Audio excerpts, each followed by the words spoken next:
আসসালামু আলাইকুম। সাধারণ ভগ্নাংশ চতুর্থ অধ্যায় আমার পঞ্চম শ্রেণীর এই যে নতুন বইয়ের দেখেন 49 পৃষ্ঠা অপ্রকৃত ভগ্নাংশে প্রকাশ করি এই 5টা অঙ্ক আজকে আপনাদেরকে করাবো।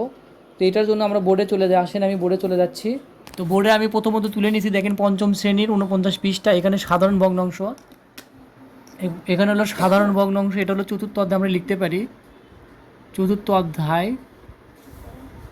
ঠিক আছে, আমার প্রশ্নটা আছে এইটা দেখেন। তাহলে এটা করার জন্য আমরা প্রথমত আমরা সমান দিব, দেওয়ার পরে নিচে 2 আছে 2 লিখব। অপ্রকৃত ভগ্নাংশ প্রকাশ মানে কি, উপরে বড় সংখ্যা থাকে, উপরে বড়, নিচে হয় আচ্ছা লব হয় বড়, লব বড়, হর ছোট, এইটা হলো আপনাদের অপ্রকৃত ভগ্নাংশ হবে। তো এটা করার জন্য নিচে 2 ঠিকই থাকবে, এটা গুণ করব আমরা, কিন্তু হর গুণন পূর্ণ সংখ্যা এটা গুণন করব, আর যোগ 1 করব, মানে যোগ করব লব। এখানে আমি ভালো করে লিখে দিচ্ছি, এটা আমাদের সূত্র, এটা আমাদের সূত্র মনে রাখবেন। নিচে হর ঠিকই থাকবে, তাহলে হবে হর গুণন পূর্ণ সংখ্যা, অথবা পূর্ণ সংখ্যা আগে লিখতে পারেন, পূর্ণ সংখ্যা যোগ লব। এই সূত্র দিয়ে আমরা অঙ্ক করব। দেখেন এটা দেখেন হর 2 আছে, আবার এখানে হর কত দেখেন, হর হলো 3, তাহলে আমরা যদি 3 করি, 3 গুণন 2 যোগ 1, তাহলে কত আছে, নিচে 2 ঠিকই থাকবে, 3 দুগুণে 6 রাখে 7। এটা অপ্রকৃত ভগ্নাংশ হয়ে গেল। আমরা অনেকেই কিন্তু আমরা এইভাবেও করতে পারি, মনে মনে 2 ঠিকই থাকবে, 3 দুগুণে 6 রাখে 7, এটাও করতে পারেন। তো সিম্পলি এটাও তাই, এখানে আমরা নিচে 6 লিখব। আমরা কিন্তু 6 দুগুণে 12, 13, 14, 15, 6 দুগুণে 12, 13, 14, 15, 16, 17, এটা কিন্তু 17 হয়, 6 17। আমরা কিন্তু এইভাবেও করতে পারি।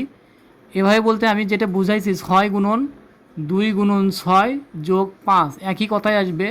6 দুগুণে 12, আর 5 কথায় 17, 17 6 অপ্রকৃত ভগ্নাংশ হয়ে গেল। মানে লবটা বড় থাকবে, লবটা কি থাকবে, লবটা বড়, আর হরটা ছোট হয়, আচ্ছা যাই হোক, এটা দেখেন আমরা এখন বুঝে গেছি, এখন নিজেই করতে পারবো। এখানে 9 ঠিকই থাকবে, 4 নং 36, 37, 38, 39, 40, তাহলে এখানে হবে 40 হয়ে গেল। আমরা যদি এটাকে এভাবে করি, 9 ঠিকই থাকবে, 9 গুণন 4 যোগ 4, তাহলে কী থাকছে, 9 ঠিকই থাকছে, 4 নং 36, আর 4 হলো 36, আর যোগ 4, তাহলে কত হয়, 40 ডিভাইডেড 9। আমরা বিভিন্নভাবে করতে পারি, তবে আমরা বেসিক যদি শিখে যাই তাহলে আমরা ইজিলি করতে পারবো। তো আমাদের 1 2 3 করা শেষ, এখন আমরা হলো বাকিটা করব, বাকিটা সমাধান করব। আসেন আমরা কীভাবে করতে হয়।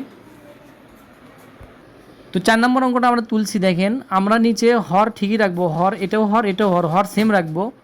আগের ভিডিওতে যেমন, মানে আগের অঙ্কতে যেমনটি বলেছিলাম, এই দুটো গুণ হয়, পূর্ণ সংখ্যার সাথে হর গুণ হয়। তাহলে আপনারা গুণ করে দেন, 3 আষ্টা কত হয়, 3 আষ্টা 24, গুণ করবেন। নামতা ভালো জানলে আপনারা সব অঙ্কগুলো ভালো মতো করতে পারবেন। এখানে 3 আষ্টা 24, 24-এর সাথে 5 যোগ করেন, 24 25 26 27 28 29, আমাদের কিন্তু অঙ্ক শেষ, 29-এর 8।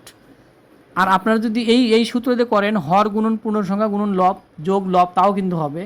তো আমরা এটা না করি, আমরা অলরেডি শিখে গেছি, আমাদের হাতে তত সময় থাকবে না। এখানে নিচে 10 ঠিকই আছে, 10 লিখবো, 10-এর সাথে 2 গুণ করবো, 10 দোকানো 20, 20 আর সাথে কত, 27। আপনারা মনে রাখবেন, অপ্রকৃত মানে হলো লব বড় থাকবে, হর ছোট থাকবে।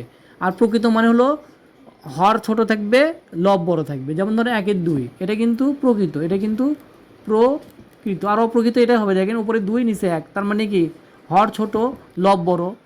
আমার মনে হয় বিষয়টা বুঝছেন। যদি ভিডিওটা ভালো লাগে অবশ্যই লাইক শেয়ার কমেন্ট, আশা করছি। আসসালামু আলাইকুম।